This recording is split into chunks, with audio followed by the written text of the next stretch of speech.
intro. Today we're here to talk about all things Patricia Briggs. Patty is the #1 New York Times best-selling author of the Mercy, Thompson and Alpha and Omega series. Has published 30 books to date, when she's currently working on 30 books. Patty began her career writing traditional high fantasy novels in 1993 and shifted gears in 2006 to write urban fantasy. Miracle, which I'm sure you're all fans of here, was the first signature series on Mercy, the non-stop adventure, left readers wanting more of this exciting new urban fantasy world. We're going to dive into some questions, just so I'm not an absolute stranger sitting in front of you guys. My name is Nadia El-Fassi. I'm a debut author, best text ever is over there. It's kind of witchy witch fantasy romance. I'm also a commissioning editor at Orbit, so while I'm not lucky enough to be Patty's editor, I would say the Orbit super fan. So, you know, like I'm here at the moment I heard you coming up, I was like, please let me do it again, let me interview you. So I have to stop here. They have copies of your book here for sale now? yes. I'll get one. Okay. So we're going to dive into some questions.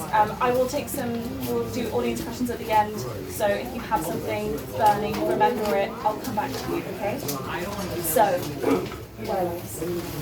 What is it that drew you to writing about werewolves, and how did you decide what the pack structure would look like? Because I think that your pack structure is kind of unlike I've seen in a lot of other urban fantasy werewolves. I like werewolves. I've always liked werewolves. I grew up with werewolves. Not literally, but you know what? Well, maybe literally. I think there's just something really sexy about wolves. They're in the. My husband was worked at the Shedd Aquarium in Chicago as one of the operators there for a while, and they have a saying in the zoo industry: there are animals that bring people in. Those are the money-making animals. Wolves, lions, tigers. Those are elephants. You know, nobody comes in to see the yik-yiks. You know, and they do, but they don't. That's not what brings them there in the first place. The wolves are one of those things. I grew up in Montana where we had wolves, even though we weren't supposed to have wolves. I can tell you there were wolves in Montana. There are now officially wolves in Montana, but there weren't at that time. Right, exactly. They were coming. The packs would come down from Canada and down into the valleys in the sometimes in the winter, sometimes in the spring. And there's something about a wolf. My brother-in-law got a wolf for his sister because I grew up in the 80s, well, I was a high schooler in the 80s, when that was a big thing, was the wolf dogs, which were a terrible, really bad, very bad idea. Because even bred with dogs, the wolves are a very dominant animal, and if you are not a dominant person and you have a wolf dog, you're in really bad trouble, just like when you have a Staffordshire Terrier, it will be the same kind of thing. You know, you have to be in charge. And so my husband's sister had one, Shadow, and that was the coolest critter. He got it for free because it was 15/16 wolf and it looked like a dog. Wow. It was a black and tan, and you know the black with the little tan points and things. And people would come into the house and they'd see him lying down there and just walk right by him, and then he would move. And it would just be a movement, and the person would freeze and go, "What is that?" Because they would know it wasn't a dog.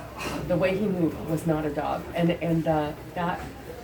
that understanding, that soul deep understanding that we're in the presence of a dominant on a predator that could prey on us is unbelievably strong. How many of you have seen a wolf like at the zoos?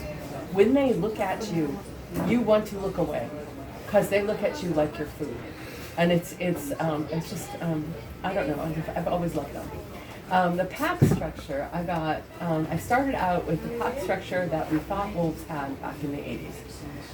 And I say that because I worked at the Museum of the Rockies when I was a student at Montana State University, and we had a Smithsonian exhibit there that had wolves. It was a wonderful exhibit, and it had all of the research they knew up to that point. We have since learned a whole lot. Like the last 20 years, they've learned a whole lot more about wolf packs and how they run. That has put all of that on it. But that's where I started. And then I said, there's nothing so nicely nature organized that humans can't screw it up. And so then I threw that into the mix too. So there's tension in all of my packs because there's the way the wolves think the packs run, you know, and that's nicely misogynistic because that's fun.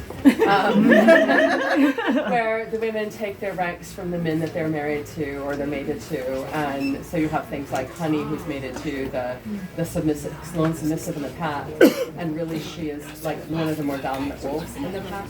And so the wolves feel that tension, and that just lets me play around with the wolf packs a little bit more, and part of it is I'm not a rule follower, and I don't see any reason my characters need to be rule followers, and Mercy certainly is not a rule follower, and I just am, that's the kind of thing I like to play with in the fight.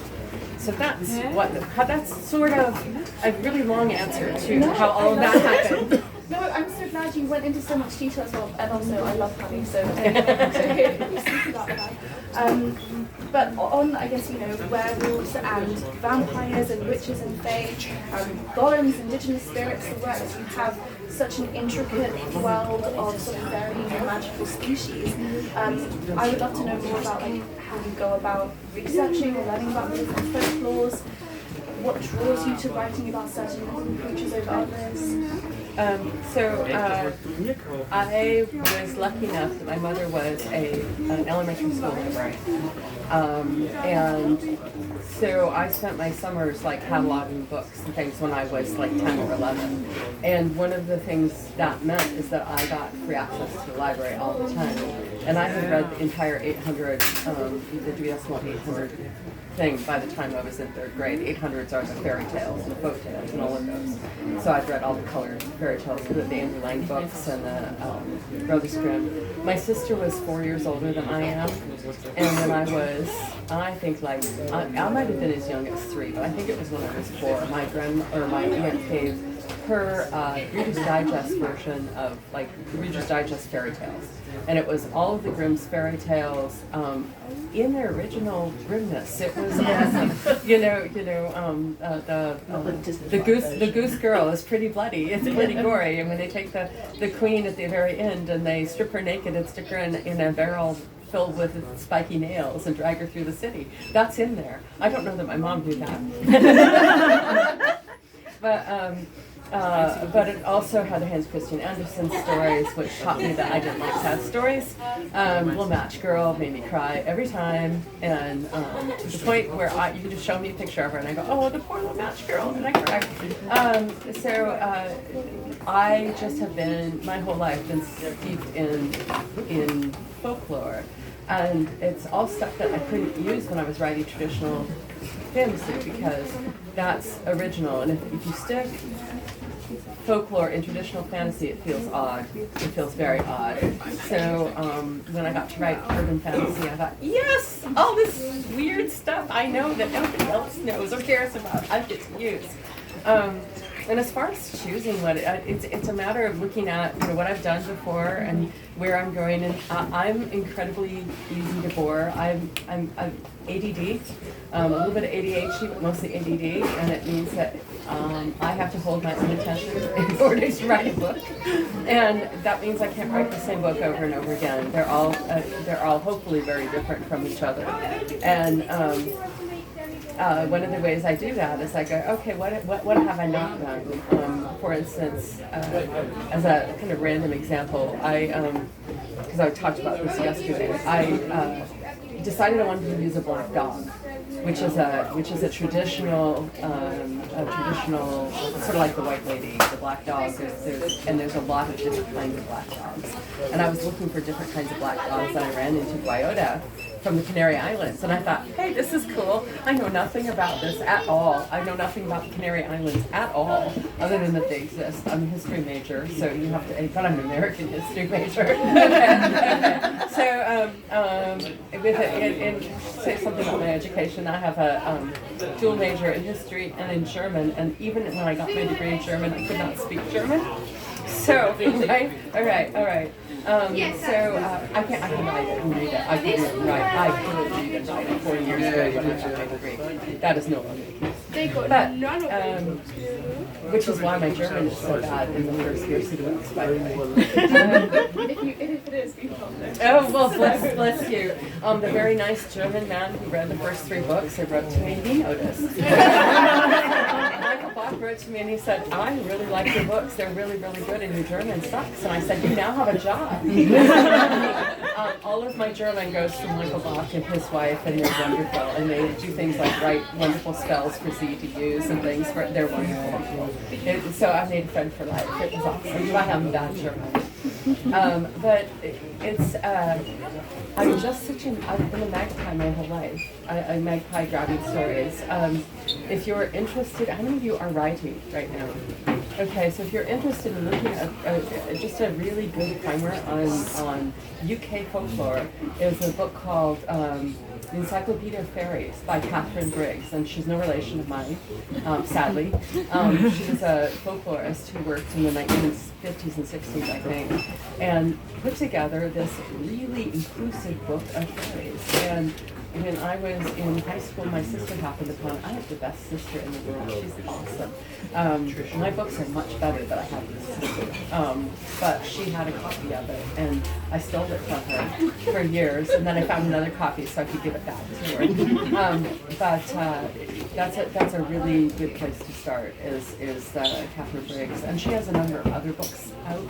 Now that we have the wonderful world of the internet, you can find them. You didn't used to be able to find anything but the Encyclopedia of Fairies. Well, I guess sort of tied into that, I would love to know, you have this wealth of magical objects and artifacts. My personal favourite is Mrs. Walking Stick. Do you have a favourite that you've created, or is there like, do you like working within a specific, obviously, like Germanic folklore and stuff, in a specific sort of genre of folklore that you like working in terms of magical objects and artifacts? Okay, so the magical artifacts. So part of my introduction to magical artifacts was D&D, and my husband was incredibly creative about D&D. He once set a whole party out looking for the golden fleece, only he was very careful how he said it, and at the very end they found out it was golden fleas.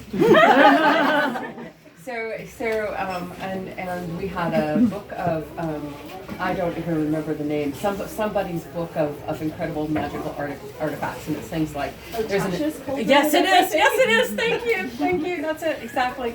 And there was an invisible ring that when you put it on your finger, it turned invisible, the ring turned invisible. It's a superpower. And, and I absolutely, these contrary superpower things, contrary magical artifacts, like, Terry Pratchett's guards, the guard captain, say it again?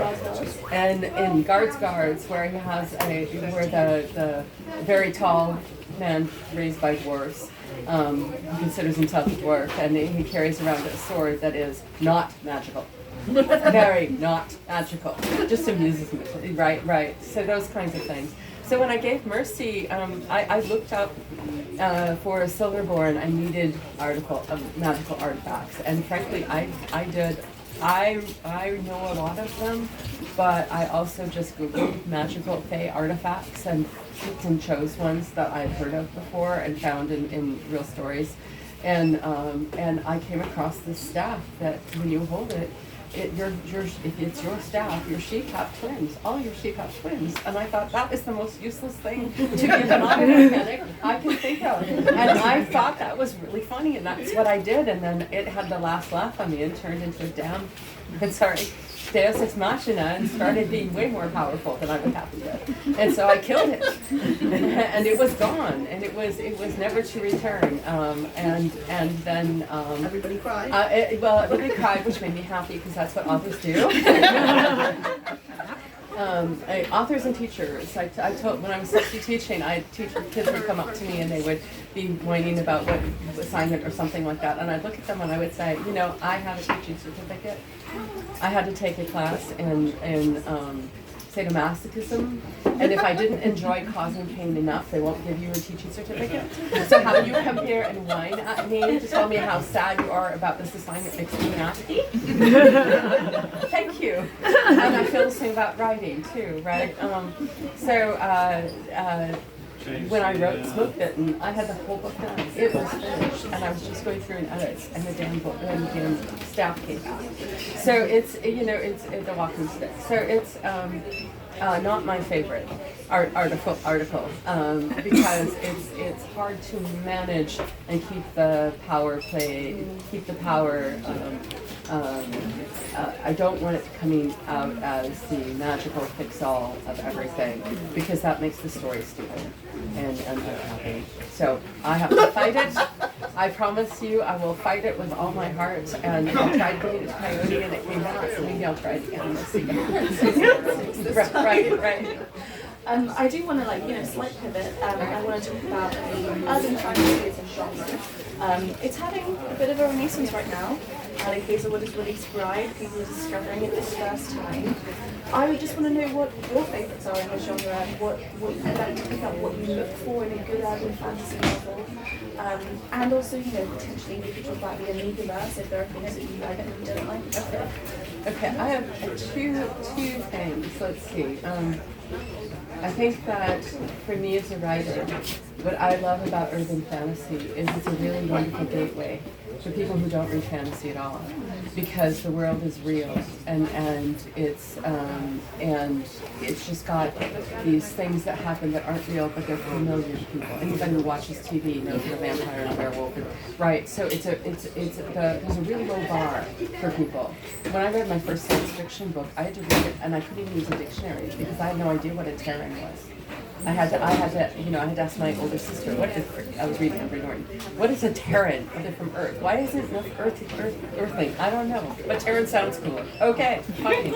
What's psi? What does psi mean? And you look it up, now I think you can work with the dictionary, but when I was reading you couldn't. You just had to figure it out. It's some pretty high bars and people are uncomfortable, but urban fantasy is not like that. And I think that's good. And as a writer, I love writing urban fantasy because one of the cool things between readers and writers, one of the things that makes stories work, is that we have this agreement that you'll agree while you're reading my book that what I'm writing is real, even though I tell you it's fiction, right? I announce it, right? I say I'm lying to you. And then I lie to you with the truth, right? I can give you this solid bedrock of truth. Mercy gets audited by the IRS, gets a flat tire, has her car mushed, all of these things that happen to real people. Has a business she has to run. She has to go in and work every day and keep it running. Adam has a business he has to run and keep work every day. And all of these ties into the real world mean when vampire walks on, he feels more real. It means that the monsters and the scary things feel have a reality that I couldn't do if I were putting them in a traditional fantasy novel, right? Which is a gift. And when I started writing urban fantasy, I will tell you what the biggest gift of all was how many really great storytellers there were out there doing it. I came in at a time when they had just shifted over from urban fantasy being a term they used for like Mercedes Lackey's Serrated Edge series and Tim Powers and Charles DeLint, and which urban fantasy fits their genre better, but we stole the title and pulled it into what we do, Buffy the Vampire Slayer kind of thing, right? And the people writing then were Laurel K. Hamilton, Jim Butcher, Charlene Harris, Kim Harrison, Carrie Vaughn, Kelly Armstrong. Ilona Andrews started the same time I did. And they were all great storytellers. So I jumped into a genre that people would pick up and go, oh, this is a good book, I wanted another one like it. And there's a weird thing for readers that I don't know, is that you pick up a book that's really good and you pick up another book in the same genre that's really good and you go, oh, I just love this genre. And what you might not realize is that you love good storytelling. And for a long time, all we had in urban fantasy were great storytellers who weren't just that were experienced writers. You know, they all had a background of writing before they came out. Even Jim Butcher, who wrote a big fantasy series that did not get published, but it was a big fantasy series before he came out with the Harry Potter books. So these are writers who know their craft and who build an audience, and that's a big gift to the writer. So that's cool, and I'm super happy to hear there's a renaissance in it. For a while, from about 9, when the towers fell, right? When the towers fell, was that 2001? Right, when the towers fell until maybe 2010, 2012, urban fantasy was the only genre that U.S. publishers had that was reliably strong. And the other genre that had this experience was horror. When horror started as a big genre with Stephen King and Peter Straub and Sparky, where are you? Clive Barker. Clive Barker. Who's Dean Koontz. Dean Koontz, that's the other one, right? Okay. And they were really powerful writers, and it was a really big genre. And then it got inundated with terrible books, with just terrible stories, and it went away. And I kind of feel like that happened to urban fantasy, that we ended up with, and I don't want to point fingers at anybody, and there's nothing, all of us learn our craft. I would hate to be judged on my first books, okay? But it doesn't do the genre any good when publishers go, I will publish anything that's urban fantasy, because then you turn your readers away. So I'm stoked. I'm stoked that we're getting this stuff. That's probably this. I am a novelist and not a short storyteller. You don't say. Well, I mean, we talked about. I feel like we have to talk about Mercy and Anna. We can't have a panel and not talk about Mercy and Anna. Just, they are two of the greatest, most badass, most lovable heroines of like fantasy. I'd pay her to say that. What is it about them that you think is so compelling to readers? And also, what is it about them that maybe is the same thing that makes them compelling, that makes them challenging for you to write, or maybe not? So Mercy's not challenging for me to write. I feel like she's like my best friend, my best imaginary friend. Anna was very challenging for me to write. I've got a handle on her now, and we're friends, and it's fine. It just took us a while to get. She's quieter than Mercy, and she's more subtle, and I don't do subtle that well, and so it took me a while. Hunting Ground, I had written all the way through, and I had to go back and rewrite it entirely because Anna started talking to me like the last chapter, and I had to go back and go, that's who you are. There you are. That's who you are. And I did it to myself. That was not her fault. That was my fault. Mercy is her voice is so strong in my head. She's.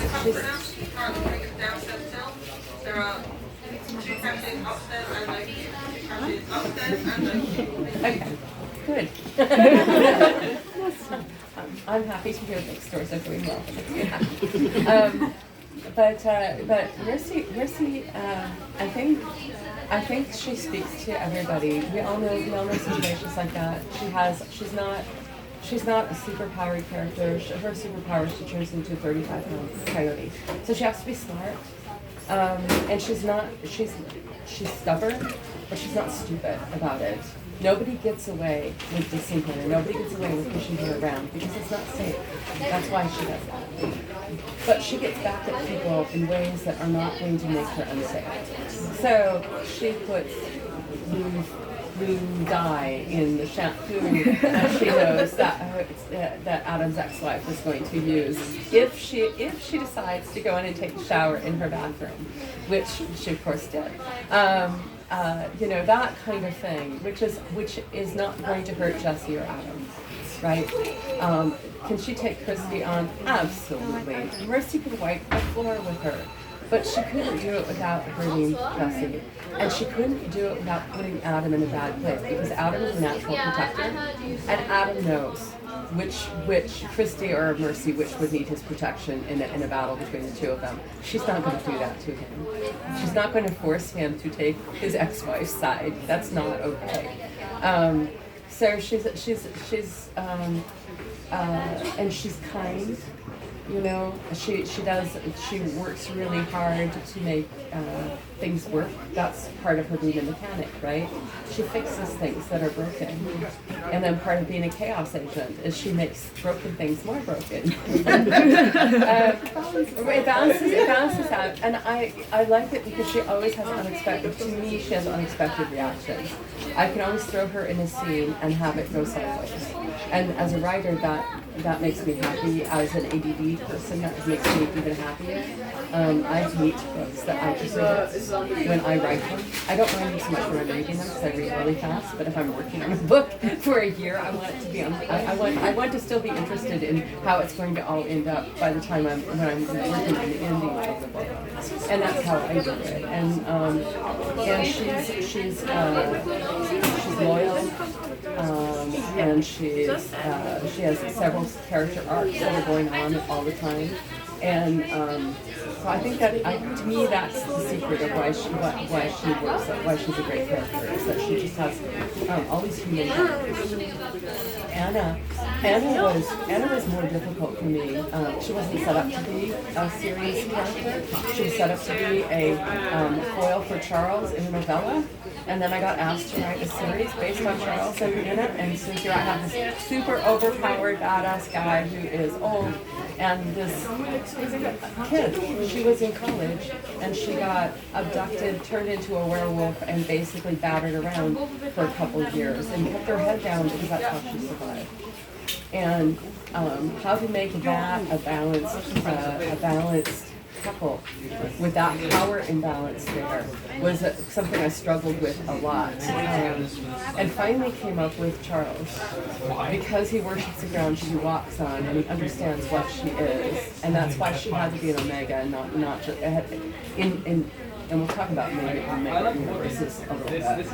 That's why she had to be the Omega, a super submissive, and that's not super submissive, a different kind of werewolf, for that to work and make sense. She's more subtle. She's way more powerful than Mercy. She's a werewolf, and she has Charles teaching her how to fight and how to take care of herself, because that's what he does. He empowers the people around him, right? So she has a lot more ability to get herself out of trouble by herself than Mercy does, and I take advantage of that, and it's a lot of fun, and I enjoy writing her a lot. We were talking about Omegaverses, and Omegaverses are interesting because when I wrote Alpha and Omega, which is the novella, there really wasn't anything like Omegaverses. Nobody talked about Omegaverses, and I just stuck them in there because that was a name they gave to wolves. They said you have a pack. This is I cannot think of it. It's a pair of brothers who did a lot of studies of the wolves in the 60s and 70s, and did a lot of bad science that we figured out was bad science, but we didn't know it then. And so you had, in a wolf pack, you would have wolves that they called the Omega wolves, and those were the wolves that were like the court jesters of the wolf pack, that were, to appease the alpha pair, and were to kind of mind the kids and do all of that kind of, that was their role in the pack. So I stole that just because that's what the science of the time was talking about. And the modern Omega wolves are, and you can correct me if you want to, but they're werewolf stories in which you have Omegas who can have children, male Omegas who can have children. And for me, it feels too much like it's not something I could read or write. I feel like when we write a story, we can make our characters, they're absolute classics. I can do male characters, I can do female characters, I can do, anything I want to a character. And I think taking a male character and saying, okay, you're going to like a woman, which is fine, I don't mind that. my daughter is gay. But the Grange take away all the disadvantages of being gay in that now you can have kids yourself. Well, what's the difference between a woman and a guy who can have kids? You know, and I'm sure that people would have fun writing it, and I'm sure people have fun reading it. It's just not something I'm interested in dubbing. So is there? Yes, I'm sure there is, but that's not where I'm at. I found it really interesting. At least one major blogger put my books in the Omegaverse, and I'm like, oh honey, you haven't read my books. Not only am I not writing Omegaverse books, but there's not very much sex in them, and the Omegaverse books have a lot of sex. Explaining that sense, because I think obviously, like you said, you have the Alpha and Omega series that predated the concept of like what we understand to be fantasy, romance, and mythos, all which of that. is very much romance first, and fantasy second. Right. So tonally very different, Right. but you so happen to have used these words that are now like signals, like that signal to these readers. Right. And so it's an interesting place to be in, and I feel for like Tolkien, who wrote the first wizard with a pointy hat, and now it's a trope. And when they redid the movies, they said, oh look, you can't give him a pointy hat because it's a trope. But wait a minute, that's where it came from, right? I did have a wonderful review just a year or so ago of Mooncult. Somebody said, I finally, read urban fantasy, a lot of urban fantasy. I finally read Mooncult, and I found it very derivative. It was written in 2005, so, yeah. Well, we're going to do one more question and then we'll open up for you guys to ask some questions. But we talked about a bit about Mercy and Anna. Your books are also filled with amazing side characters.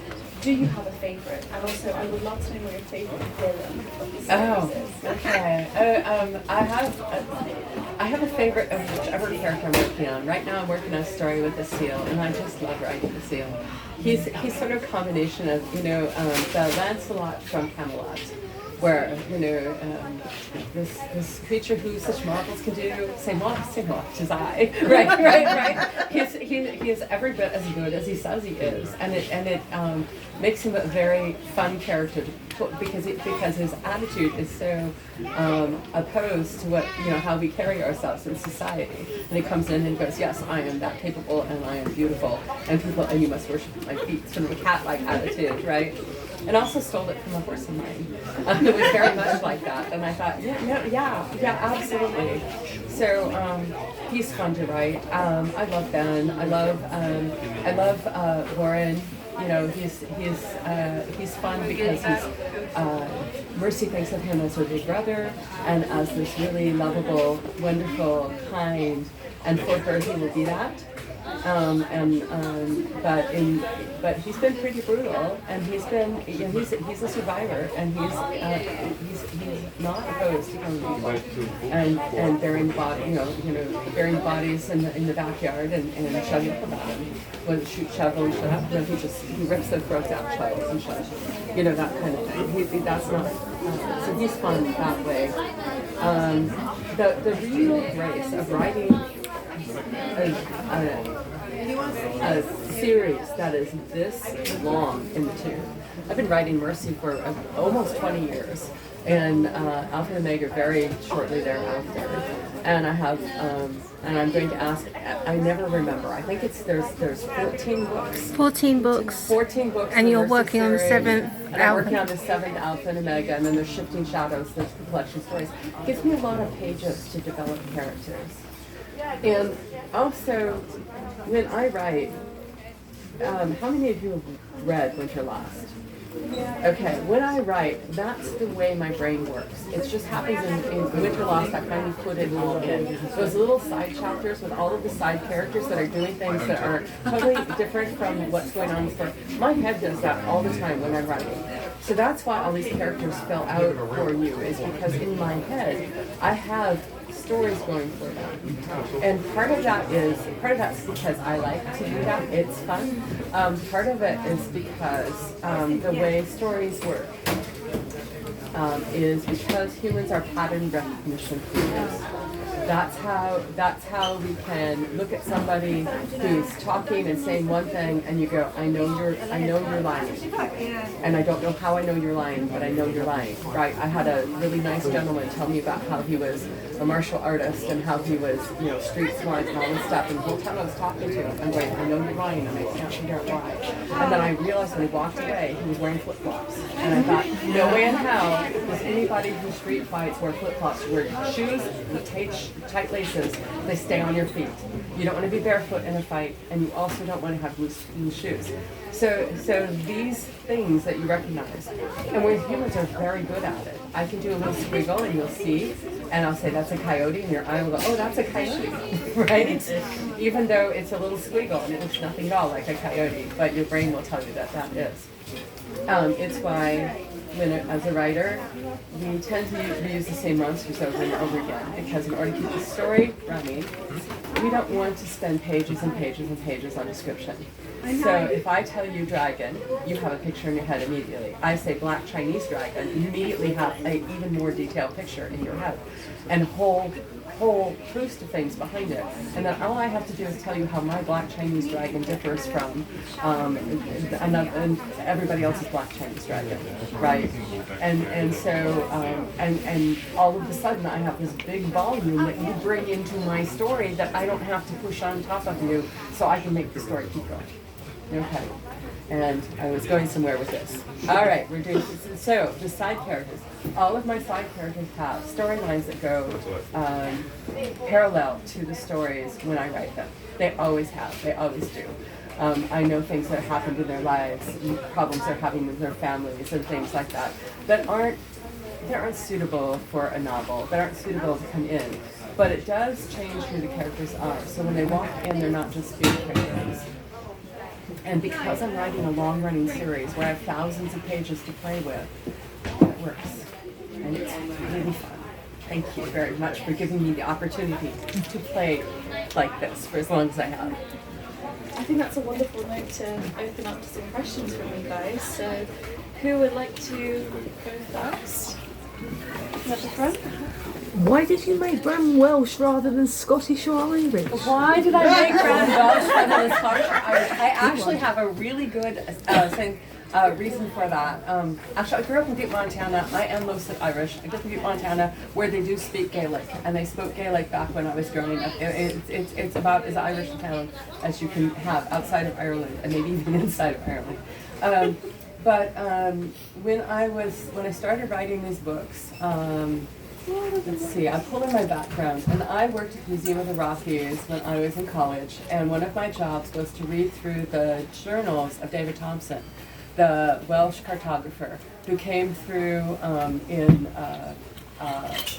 came through that area of Montana and Idaho and parts of Washington, but mostly Montana and Idaho, right after, and about the same time, as Lewis and Clark. And I read the Lewis and Clark journals too. And my job was to go through and find physical descriptions so that the curative history at the museum could organize archaeological digs and look for artifacts for like trading posts and things.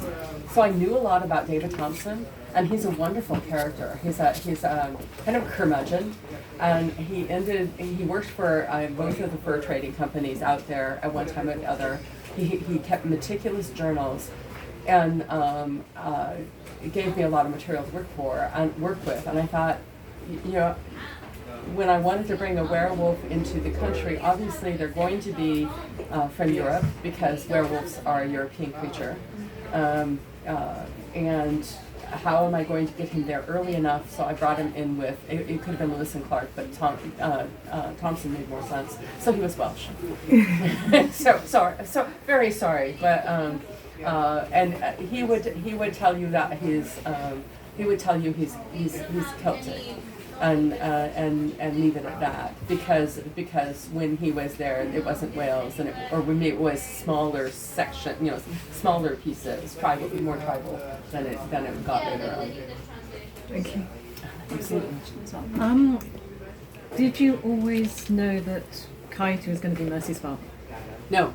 No, Always crazy. I had absolutely no idea. I also say that her name was, I was writing, I knew her name was going to be Mercedes, and it didn't even occur to me that I have, but it called her Mercy, right? Didn't even occur to me until about halfway through the book that I have Mercedes who works on PWs. So, you know, no, actually I didn't. I knew that she would have some kind of, I figured I'd bring him in, because so Mercy, I drew up as a series character because my editor at Penguin called me and asked me if I could write an urban fantasy because she knew I read them, and I said okay, and she gave me kind of a real easy skeleton. It was a strong female protagonist with complicated love life involving werewolves and vampires. And she didn't have to be, she could be human, she could be werewolf or vampire, it didn't matter, but that was what I was given. And so since I write underpowered characters, and I'm from Montana, I think wolves, I think coyotes, because that's underpowered wolf is a coyote, and then I thought, oh, she's a coyote shifter, which is right along with the native tales. The way American indigenous people look at the world is completely different than our Western civilization looks at the world. The world is a whole thing, and we are just like little parts of it, and we're all still part of the whole.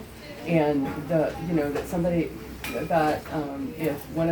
if a native person went out walking in the woods and met a bear who turned into a human body and talked to them, that's just fine. That's just fine. So having a Native American shapeshifter was fine, but because I made her a coyote, she didn't have to be Native American, right? So that's where that came from. And the coyote thing just happened as it came along, and at first it was supposed to be, she didn't know much about her father, because that worked out and it was fine. And then as I learned more about her father, I went, oh, I've just got to do this. It's way complicated and it's really stupid, and I just need to do it. There's several in-jokes in it. So he's native. Coyote put himself into a human skin, which he does. He steps into, that's something in the stories he does. He made himself Blackfoot. And the Blackfoot people, Blackfoot and Blackfeet, there's a number of, it's a language, right? Okay. They don't have coyote stories. And Coyote totally would know that. Coyote would totally know that. And I knew that. And I'm going, this is really stupid. Nobody else is going to, it's one of those jokes nobody else is going to get. I'm okay.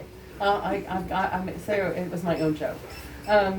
So it's part of the fun of the books, right, is that they unfold for me too, as they unfold for you. And there are things I have solid, things that I know in advance. And I did know that Coyote was her father way before I brought it out in the book. But I didn't know it when I first started writing them. Amazing. Do you have any more questions? Is Medea a sleeper cell? She's afraid of fire, right?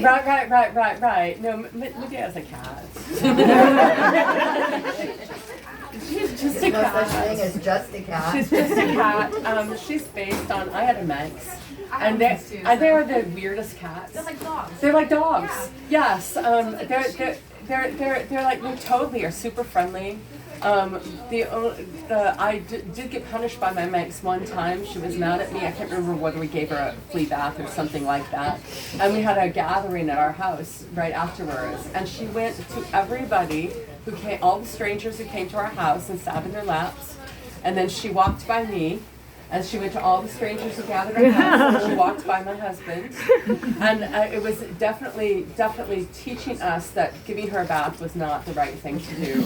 She was wonderful. She was just a cool creature, but she was not a cat. She was not very cat-like. And that's why Medea, I think, it was fun to put in, because she's a cat in fantasy that doesn't act like a cat. She's a little different.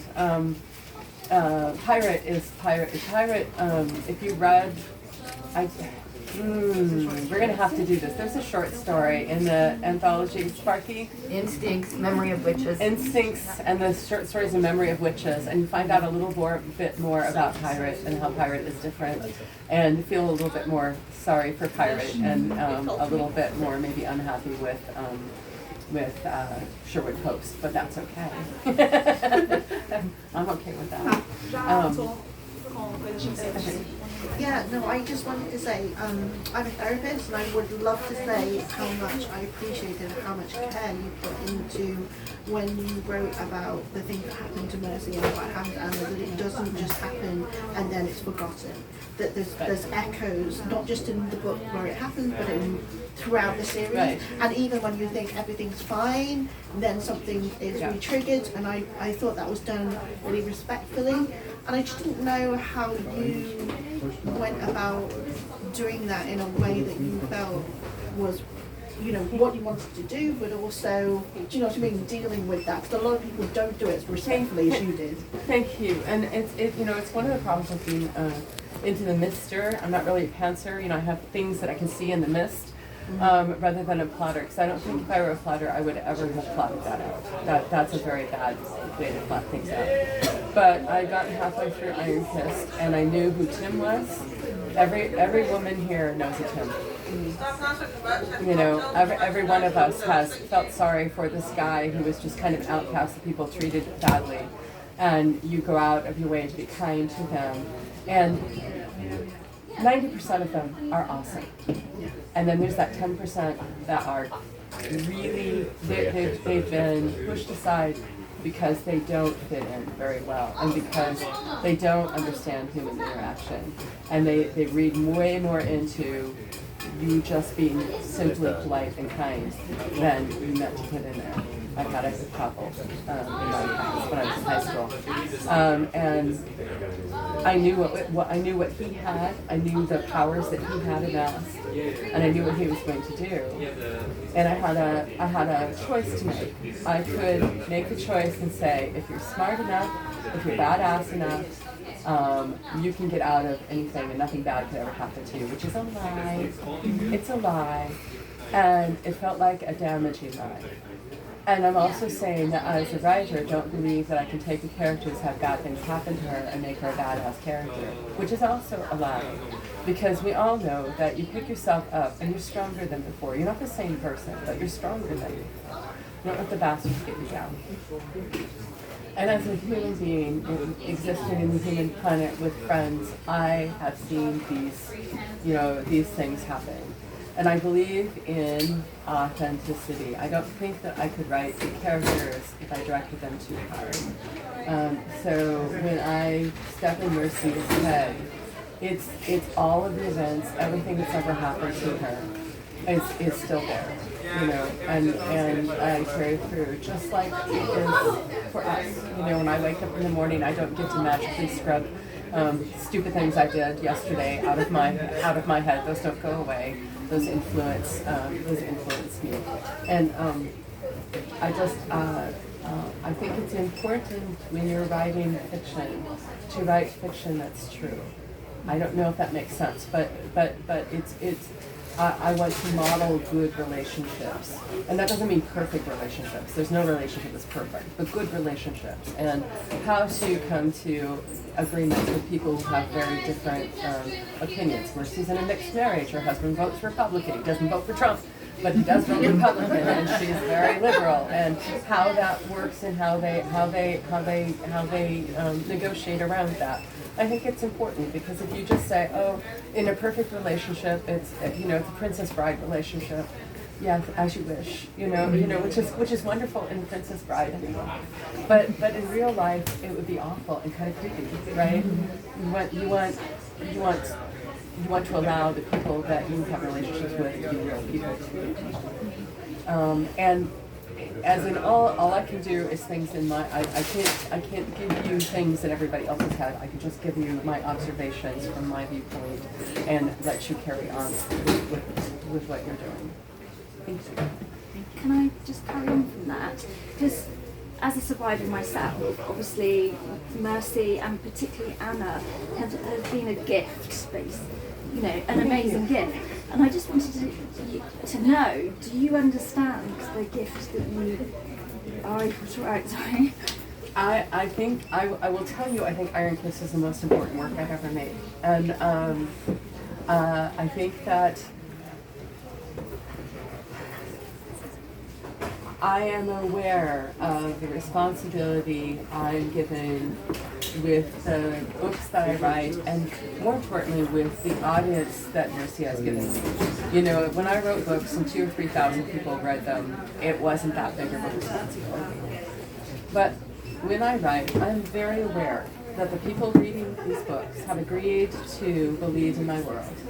So that while you're in my hands reading my books, these people are your friends too.